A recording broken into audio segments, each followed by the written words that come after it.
ഒന്നാമത്തെ അധികാരം സന്ദർഭോചിതമായിരുന്നു എന്നാണ് എനിക്ക് തോന്നുന്നത്. പുസ്തകം പ്രകാശനം ചെയ്യപ്പെട്ട ആ സമയത്ത് ടീച്ചറിൻ്റെ കണ്ണുകൾ നിറഞ്ഞു തുളുമ്പുകയായിരുന്നു. അതിനുശേഷം മാഷ വരികൾ വായിച്ചപ്പോഴും ടീച്ചറുടെ കണ്ണ് നിറയായിരുന്നു. ടീച്ചറുമായിട്ടുള്ള ഒരു ഹൃദയബന്ധത്തിൻ്റെ പേരിലാണ് എനിക്ക് ആ അധികാരം എടുക്കാൻ തോന്നിയത്. ഇനി ഞാൻ രണ്ടാമതൊരു അധികാരം കൂടി എടുക്കുകയാണ്. രണ്ടെണ്ണേ ഉള്ളൂ. രണ്ടാമത്തെ അധികാരം കൂടി എടുക്കുകയാണ്.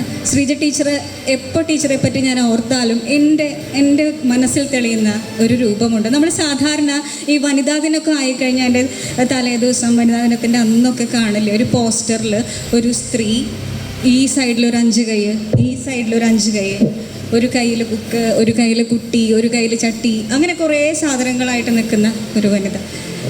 ശ്രീജ ടീച്ചറുടെ കാര്യത്തിൽ എനിക്ക് അങ്ങനെ തോന്നുന്നു. ടീച്ചർ എങ്ങനെ ഇത്രയധികം കാര്യങ്ങൾ ഓടി നടന്ന് ചെയ്യുന്നു, ഒന്നിനും കുറവ് വരുത്താതെ ചെയ്യുന്നു എന്ന് ഞാൻ അത്ഭുതപ്പെടാറുണ്ട്. അപ്പോഴാണ് ഞാൻ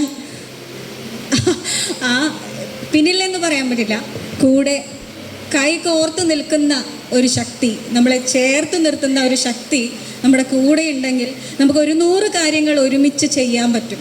സാധാരണ നമ്മുടെ വീടുകളിലൊക്കെ ഒരു ചടങ്ങ് നടക്കുമ്പോൾ സ്ത്രീകൾ അതിഥികൾക്ക് വേണ്ടിയിട്ടുള്ള എല്ലാം ഒരുക്കി അകത്ത് കാത്തു നിൽക്കും.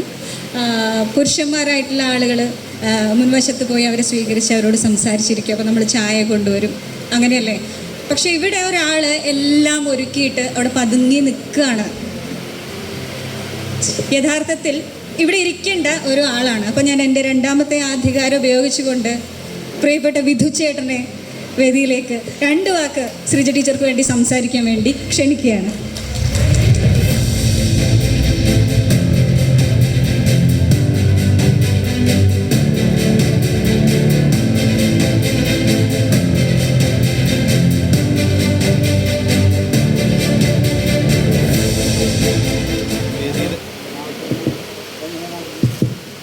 വേദിയിലെ വിശിഷ്ട വ്യക്തികളെ, എൻ്റെ ഭാര്യ ഉൾപ്പെടെയുള്ള വിശിഷ്ട വ്യക്തികൾ, വളരെ സന്തോഷത്തോടു കൂടിയിട്ടാണ്, നിറഞ്ഞ മനസ്സോടു കൂടിയിട്ടാണ് ഇവിടെ നിൽക്കുന്നത്. നേരത്തെ പറഞ്ഞ പോലെ ഞാനൊരിക്കലും ഒരു നിഴലായിട്ട്, അതായത് എൻ്റെ നിഴലിൽ ഒരിക്കലും എൻ്റെ ഭാര്യ അല്ലെങ്കിൽ എൻ്റെ പങ്കാളിയെ നിർത്തണമെന്ന് ഞാൻ ഉദ്ദേശിച്ചിട്ടില്ല. ഞാനെപ്പോഴും ഒരു നിഴലായിട്ട് നിൽക്കാനാണ് ഉദ്ദേശിച്ചിട്ടുള്ളത്. അതുകൊണ്ട് തന്നെയാണ് മാറി നിന്നിരുന്നത്. പിന്നെ വേറൊരു കാര്യം ഞാൻ പറയാം. ഇവിടെ ആരും കുറച്ച് പേർക്ക് അറിയായിരിക്കും, ഈ കവിത എഴുതി തുടങ്ങിയതിൻ്റെ പ്രചോദനം ഞാനാണ്. ഞാൻ എന്നോട് വഴക്കിട്ടാണ് കവിതകൾ എഴുതി തുടങ്ങിയത്. അപ്പോൾ ഞാൻ കുറച്ച്, നേരത്തെ മാഷ് പറഞ്ഞ പോലെ ഞാനും കുറച്ച് ചൂടരൊക്കെ ആയിരുന്നു. പക്ഷെ എന്താ കുഴപ്പമെന്ന് വെച്ച് കഴിഞ്ഞാൽ, ഞാൻ എന്തെങ്കിലും ചെറിയ പ്രശ്നം ഉണ്ടായി കഴിഞ്ഞാൽ പിറ്റേ ദിവസം അത് കവിതയായിട്ട് വരും. അപ്പോൾ ഞാനിതറിയില്ല. ഞാൻ ഫേസ്ബുക്കും വാട്സപ്പൊന്നും അധികം ഉപയോഗിക്കുന്ന ആളല്ല. അപ്പോൾ എന്ത് പറ്റുമെന്ന് വെച്ചാൽ, ഞാൻ കൊരട്ടിയിലെത്തുമ്പോൾ നമ്മുടെ കൂട്ടുകാരൊക്കെ എന്തെന്നൊരു പ്രശ്നം അവിടെ ഉണ്ടായേ. അപ്പോൾ എന്താ പ്രശ്നം? അല്ല, കവിത വന്നിട്ടുണ്ടല്ലോ. അങ്ങനെ അവസാനം ഇപ്പോൾ ഞാൻ മര്യാദക്കാരനായെന്ന് പറഞ്ഞാൽ മതി. ഞാനിപ്പോൾ വളരെ ഡീസൻ്റായി, ഞാനൊന്നും പറയാറില്ല. അതുകൊണ്ടിപ്പോൾ ഗാസയിലെ കാര്യവും അതുപോലെ മറ്റ് കാര്യങ്ങളിലേക്കൊക്കെ ആൾ കടന്നു. വീട്ടിലെ പ്രശ്നങ്ങളൊന്നും അങ്ങനെ അധികം ഞാനങ്ങനെ ഒതുങ്ങിപ്പോയി. കവിത എഴുതി നമ്മളെ ഒതുക്കി കളഞ്ഞു. വളരെയധികം സന്തോഷത്തോടു കൂടിയിട്ടാണ് നിൽക്കുന്നത്. ഞാനിതൊക്കെ പറഞ്ഞെന്നുള്ളൂ. വളരെ ഈ സാഹിത്യ കാര്യങ്ങളിലായാലും മറ്റു കാര്യങ്ങളിലായാലൊക്കെ വളരെ താല്പര്യത്തോടു കൂടി ഇടപെടുന്ന ആളാണ്.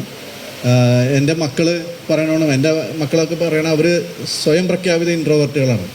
അത് എൻ്റെ ഒരു ജീനിൻ്റെ ഭാഗമായിരിക്കും. ഞാനങ്ങനെ പ്രത്യേകിച്ച് അങ്ങനെ പുറത്തേക്കൊന്നും അധികം താല്പര്യപ്പെട്ട് ഇറങ്ങാറില്ല.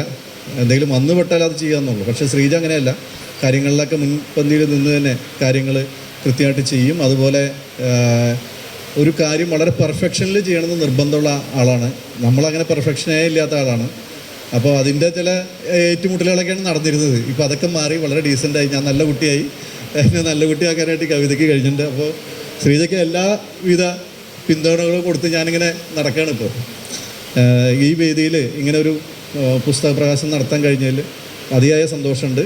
ശ്രീജയ്ക്കും ശ്രീജയുടെ കൂട്ടുകാരായിട്ടുള്ള കാവ്യശേഖയ്ക്കും മറ്റ് സഹപ്രവർത്തകർക്കും എല്ലാവർക്കും, അതുപോലെ വേദിയിലെ ചന്ദ്രേട്ടനും രാവണി മാഷ്ക്കും അങ്ങനെ രതീശൻ എല്ലാവർക്കും എൻ്റെ പ്രത്യേകം നന്ദി പറയുന്നു. നന്ദി, നമസ്കാരം.